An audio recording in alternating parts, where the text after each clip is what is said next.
రాజాదిరాజా యోగిరాజ పరబ్రహ్మ శ్రీ సచ్చిదానంద సమర్థ సద్గురు సాయినాథ మహారాజుకి జై.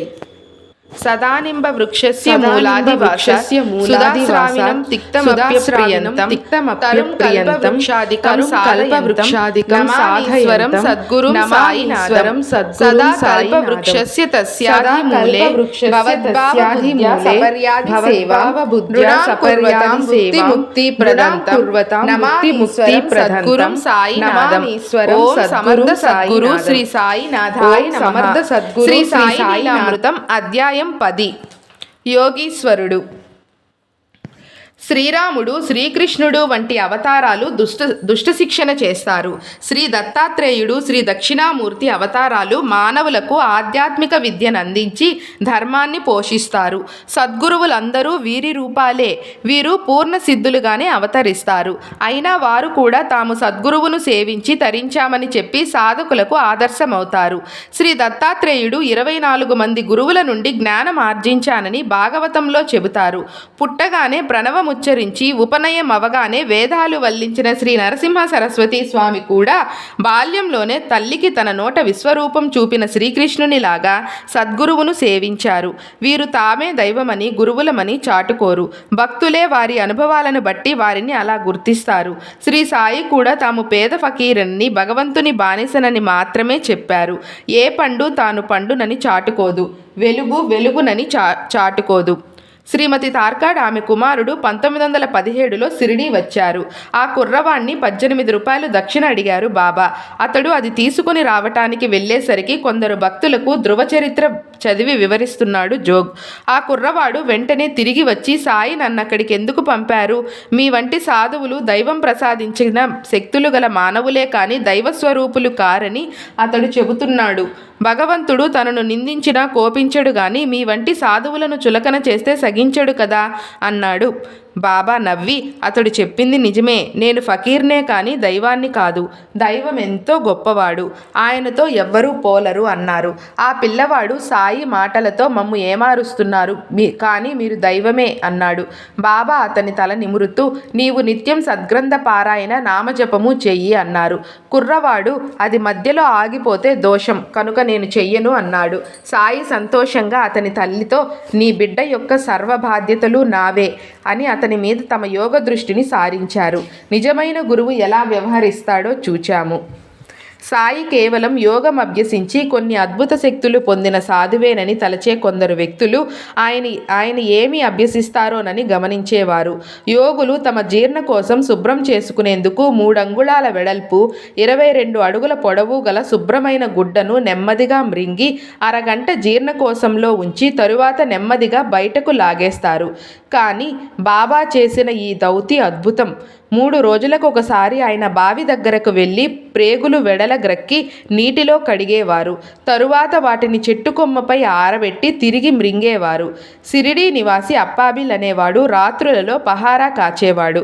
అతడొక రాత్రి మసీదు చేరి అక్కడ బాబా దేహం ముక్కలుగా పడి ఉండటం చూశాడు. ఎవరో దుర్మార్గులు ఆయనను హత్య చేశారని భావించాడు. మొదట ఆ సంగతి మునసబు కరణాలతో చెబుదామనుకున్నాడు. కానీ ధైర్యం చాలక తిరిగి ఇల్లు చేరి భయంతో బయటకు రాలేదు.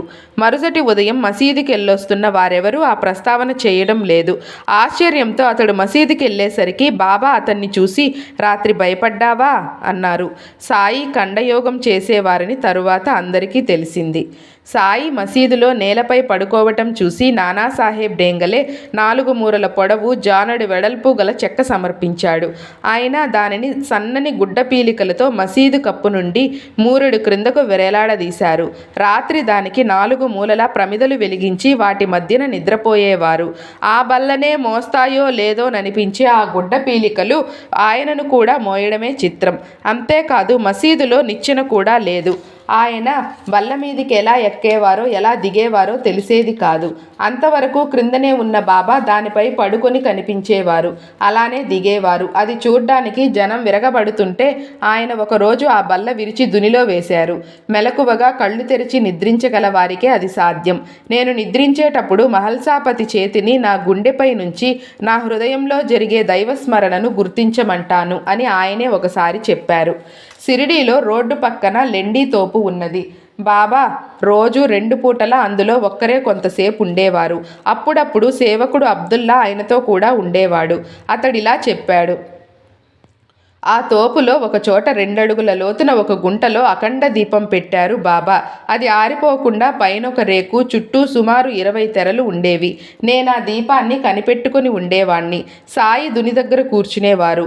ఆయన కూర్చున్న చోటు నుండి ఆ దీపం కనిపించేది. ఆయన దగ్గరే 2 బకెట్లతో నీరు పెట్టేవాణ్ణి.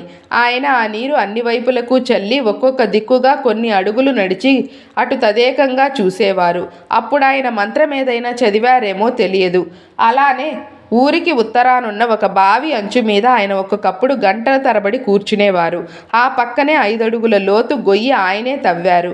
అందులో నిలబడి ఆయన చాలాసేపు ఏమో చేసేవారు, కానీ ఎవరూ గమనించలేకపోయారు. దాసగను ఒక వివరం చెప్పాడు. సాయి అరుదుగా మధ్యాహ్నం 1-2 గంటల మధ్య తామొక్కరే ఉన్నప్పుడు తమ ఎదుట తెరలాగా ఒక గుడ్డ పెట్టుకొని ఒక గుడ్డ సంచి నుంచి 10-15 కాసులు బయటకు తీసేవారు.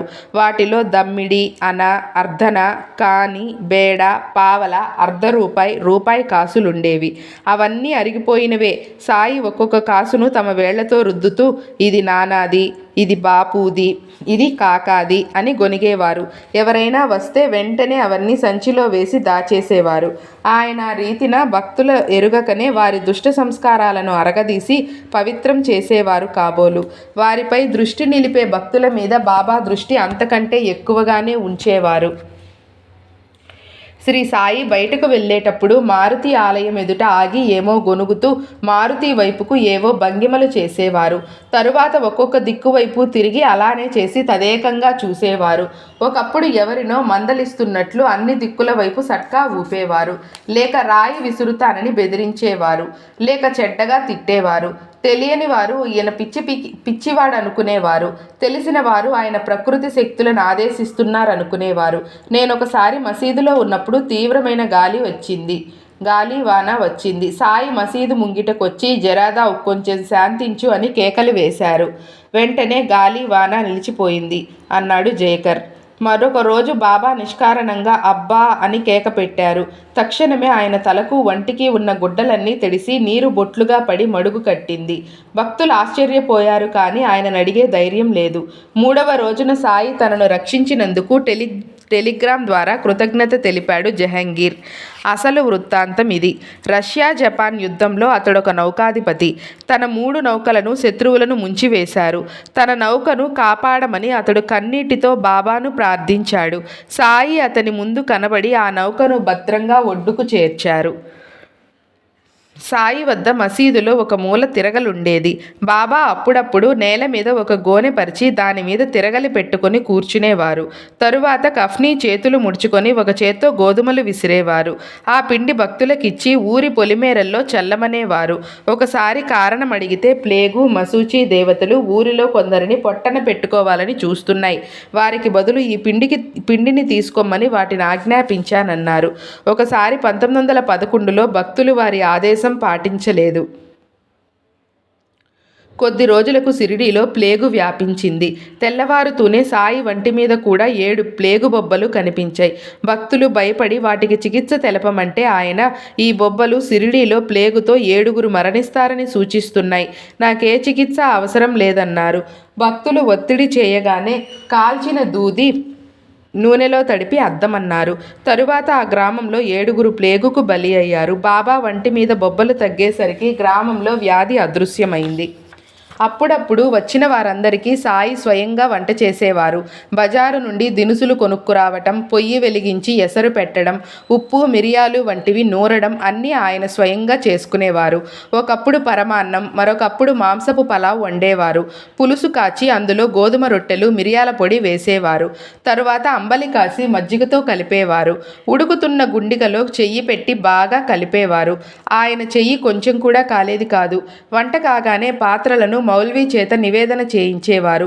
మొదట కొంచెం మహల్సాపతికి, తాత్యా పాటిలకు పంపి తరువాత అందరికీ వడ్డన చేసేవారు. ఒక్కొక్కప్పుడు బాబా 15-16 సేర్లు గోధుమలు విసిరి ఆ పిండితో ఎంతో నైపుణ్యంతో చపాతీలు చేసి నేరుగా దుని మీద కాల్చి భక్తులకు పంచేవారు. ఒక్కొక్క దానిలో సుమారు 15-16 పొరలుండి తిండి పుష్టి గల వ్యక్తులు కూడా ఒక్కటి తినడం కూడా కష్టమయ్యేంత ఉండేది. వారెంత ధన్యులో అది వారి అనుగ్రహానికి చిహ్నమే. మాంసాహారం వండినప్పుడు శాకాహారులను అచ్చటికి రానిచ్చేవారు కాదు. ఒక్కొక్కప్పుడు ఆయన భక్తులను చెడ్డగా తిట్టేవారు. కారణం అడిగిన ఒకరితో నేను తిట్టలేదు, ఆశీర్వదించానన్నారు. జూన్ 27, 1922న నార్కే భక్తుడు దీక్షిత్కు ఇలా వ్రాశాడు. నేను కాపర్దే జాబును అనుసరించి శ్రీ మౌలి మహారాజ్ అనే సిద్ధపురుషుణ్ణి దర్శించాను. శ్రీ సాయి గొప్ప మహనీయులను వారు చెప్పేవారు. ఒకరోజు ఆ బ్రాహ్మణుడు నా ఎదుట సాయి ఒక పేదరాలిని చాలా చెడ్డగా తిట్టాడు. ఆయన ఎలా సాధువెలా అవుతారు అన్నాడు. నీకు అర్థం కాలేదు. ఆ విధంగా ఆమె కోరిక నెరవేర్చారు బాబా. మొదట ఆమెకు సంతానమే లేదు, ఇప్పుడు ఆమెకు బిడ్డలున్నారు, పోయి చూడు అన్నారా మహనీయుడు. ఒక అర్ధరాత్రి మసీదులో సాయి ఒక్కరే ఉన్నారు. దూరాన ఒక ముంగిట్లో ఒక పక్కగా పడుకున్న ఒక ముస్లిం భక్తునికి మెలకువ వచ్చి చూశాడు. సాయి ఏమో గొనుగుతూ ఆతృతగా అటూ ఇటూ తిరుగుతున్నారు. ఇంతలో ఆకాశంలోంచి కాంతిగోళం ఒకటి మసీదు వైపుకు దూసుకొస్తోంది. బాబా త్వరగా అరబ్బీలో ఏవో మంత్రాలు పఠిస్తూ దుని మీదకు తల వంచి మెడపై సట్కా పెట్టుకున్నారు. ఆ కాంతిగోళం మసీదులోకి రాగానే కొద్దిసేపు మసీదంతా వెలిగిపోయింది. మర్నాడు సాయి అతిథులొచ్చారు, సత్కరించాలి అంటూ మాంసం వండి మసీదులో ఒకచోట ఉంచారు. దాని భావమేమో ఎవ్వరికీ తెలియలేదు. ఒకరోజు దుని దగ్గర స్తంభానికి ఆనుకొని కూర్చున్న లక్ష్మీబాయి షిండేతో సాయి ఇక్కడకు రోజూ వచ్చే పామును చూశావా అన్నారు. ఆమె చూడలేదన్నది. కొద్ది నిమిషాలలో ఒక పాము ఆయన వీపు మీదుగా భుజం పైకి పాకి కూర్చున్నది. ఆమె భయంతో అదిగో పాము అన్నది. అదేమీ చేయదని తన దారిని తాను తులసీ బృందావనం వద్దకు వెళుతుందని బాబా చెప్పారు. ఆ క్షణంలో సాయి ఆమెకు శంకరునిలా తోచారు. కొద్దిసేపటికి ఆ పాము తులసి చెట్టు వద్దకు పోయింది. ఇందుకొక సారూప్యాన్నిస్తాను. చింతపల్లి అడవులలో నివసించిన సిద్ధపురుషుడు శ్రీ పాకలపాటి గురువుగారితో నేను మీకీ అరణ్యంలో భయమేయలేదా అన్నాను. అసలు భయం ఎలా ఉంటుందో నాకు తెలియదు అన్నారాయన. మాకెందుకు భయమేస్తుంది అన్నాను. ఆయన వేరు అనిపించటం వల్ల అన్నారు. అన్యత్వ భావం వల్లనే భయం కలుగుతుందని మన ప్రాచీన గ్రంథాలు చెబుతాయి. దానికి భిన్నమైనది అనన్యమైన ఆత్మభావం. ఆత్మవత్సర్వభూతాని అన్నట్లు సర్వజీవులను తమ రూపంగా చూడగలవారు భయరహితులు. అట్టివారే జీవులకు అభయం ఇవ్వగలరు. ఓం శ్రీ సచ్చిదానంద సమర్థ సద్గురు సాయినాథ మహారాజ్కి జై. శ్రీ సాయిలీలామృతం అధ్యాయం 10 సమాప్తం. మీకు గనక ఈ వీడియో నచ్చినట్లయితే ప్లీజ్ వీడియోని లైక్ చేయండి, షేర్ చేయండి, కమెంట్ చేయండి. అలానే నా ఛానల్ని సబ్స్క్రైబ్ చేసుకోవడం వల్ల ఇటువంటి మంచి వీడియోస్ మీరు చూడడానికి అవకాశం ఉంటుంది. Thank you. జై సాయిరామ్.